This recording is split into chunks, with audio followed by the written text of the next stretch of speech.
ഞാൻ നിങ്ങൾക്ക് വേണ്ടി പറയുന്നത് ഒരു കഴുതയുടെയും നായയുടെയും കഥയാണ്. ഒരലക്കുകാരനൊരു കഴുതയും നായയും ഉണ്ടായിരുന്നു. അയാൾ നായയെ വീട്ടുകാവലേപ്പിച്ചിട്ട് കഴുതയുമായി അലക്കാൻ പോകും. മണിക്കെട്ടുകൾ ചുമക്കുകയായിരുന്നു കഴുതയുടെ ജോലി. നായ വീട്ടിൽ സുഖിച്ചു കഴിയുന്നതിൽ കഴുതയ്ക്ക് കലശലായ ദേഷ്യമുണ്ടായിരുന്നു. അവന് വെയിൽ കൊള്ളേണ്ട, ഭാരം ചുമക്കേണ്ട, ഇഷ്ടം പോലെ തിന്നും ഉറങ്ങിയും സുഖിക്കാം. താൻ മാത്രം കഷ്ടപ്പെടണം. അതാലോചിക്കുമ്പോൾ കഴുത സങ്കടത്തോടെയൊന്നു നിൽക്കും. അപ്പോൾ കിട്ടും കഴുതയ്ക്ക് അലക്കുകാരൻ്റെ ചുട്ട അടി. നടക്കടാ മടിയാ. ഇതൊന്നുമല്ല കഴുതയുടെ സങ്കടം. അലക്കുകാരൻ വീട്ടിലെത്തിയാൽ വാലാട്ടി വരുന്ന നായെ കെട്ടിപ്പിടിച്ച് ലാളിക്കും. ഇഷ്ടം പോലെ തിന്നാനും കൊടുക്കും. അലക്കുകാരൻ്റെ പെരുമാറ്റത്തിൽ കഴുത വളരെ ദുഃഖിതനായി. അവന് രാത്രി ഉറക്കം വരാതായി. നമ്മുടെ യജമാനരുടെ സ്വഭാവം നല്ലതല്ല. ഭാരം ചുമന്നും വെയിൽ കൊണ്ടും കഷ്ടപ്പെടുന്നത് ഞാനാണ്. എന്നാൽ നീയാകട്ടെ ഒരു പണിയും ചെയ്യാതെ സുഖിച്ച് ജീവിക്കുന്നു. എന്നാലും യജമാനന് ഇഷ്ടം നിന്നോടാണ്. എന്നോട് ഒരു സ്നേഹവും ഇല്ല. കഴുത നായയോട് പരാതി പറഞ്ഞു. നമ്മുടെ രണ്ടുപേരുടെയും ജോലി യജമാനനെ സഹായിക്കുക എന്നാണ്. നീ ഭാരം ചുമന്ന് യജമാനനെ സഹായിക്കുന്നു. ഞാൻ യജമാനൻ്റെ വീട് സംരക്ഷിക്കുന്നു. അതിനുള്ള അംഗീകാരവും പരിഗണനയും യജമാനൻ നമുക്ക് തരുന്നുണ്ട് എന്നാണ് എൻ്റെ വിശ്വാസം. നായ പറഞ്ഞു. അല്ലെങ്കിലും നീ യജമാനൻ്റെ ഭാഗമല്ലേ പറയൂ.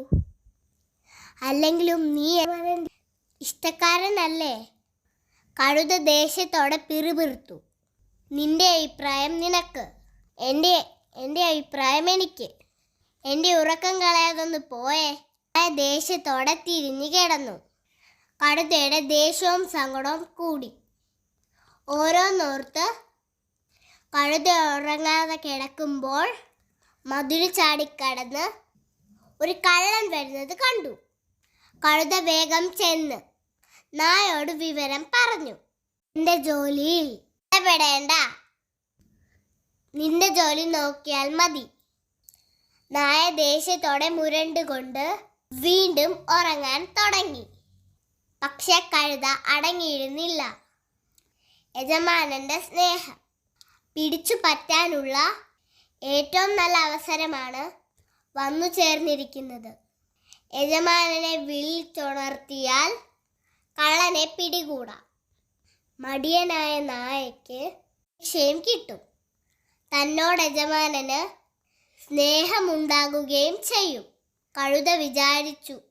അവൻ ഉറക്കെ കരഞ്ഞ് ഒച്ച വെക്കാൻ തുടങ്ങി.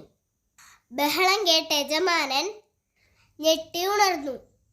കള്ളൻ ഭയന്ന് വന്ന വരി രക്ഷപ്പെട്ട്. ഉറക്കം നഷ്ടപ്പെട്ട യജമാനൻ ദേഷ്യത്തോടെ എഴുന്നേറ്റു.